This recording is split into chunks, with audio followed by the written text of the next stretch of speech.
herzlich willkommen zu einem neuen Video. Heute zeige ich euch ein einfaches und leckeres Rezept für selbstgemachte Fischnuggets als Alternative zu den herkömmlichen Chicken Nuggets mit einer schnellen Remouladensoße. Dafür als erstes ein paar Zweige frische Petersilie sowie frischen Dill fein hacken.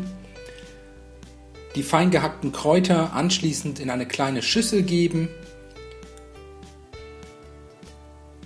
125 Gramm Mayonnaise, 125 Gramm Joghurt und eine gute Prise Salz und frisch gemahlenen Pfeffer dazugeben. Alles einmal gut verrühren und dann bis zum Anrichten zur Seite stellen. Weiter geht's mit dem Bierteig für die Fischnuggets. 125 Gramm Mehl, 75 Gramm Speisestärke, einen gehäuften Teelöffel Backpulver, eine gute Prise Salz und Pfeffer und zum Schluss 200 Milliliter Bier in eine Rührschüssel geben und mit einem Schneebesen 1 bis 2 Minuten gut miteinander verquirlen, so lange bis ein klumpfreier und relativ zähflüssiger Teig entstanden ist. Den Teig zur Seite stellen. Als nächstes kümmern wir uns um den Fisch.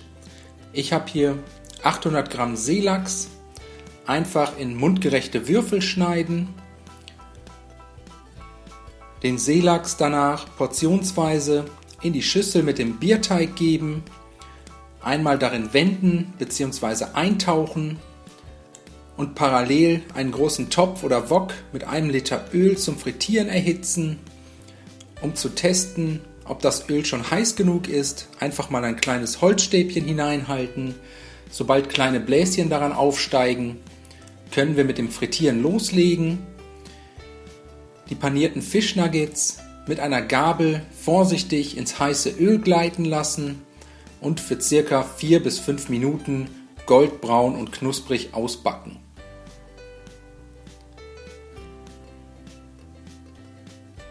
Die fertigen Nuggets mit einer Schaumkelle aus dem Öl heben, nochmal kurz auf Küchenpapier abtropfen lassen und danach am besten sofort servieren. Als Beilage eignen sich Pommes, einfach nebeneinander auf einem Teller anrichten, außerdem die Remouladensoße und 1 bis 2 Zitronenspalten. Ich hoffe, euch hat das Video gefallen. Ich wünsche euch einen guten Appetit, viel Spaß beim Nachmachen.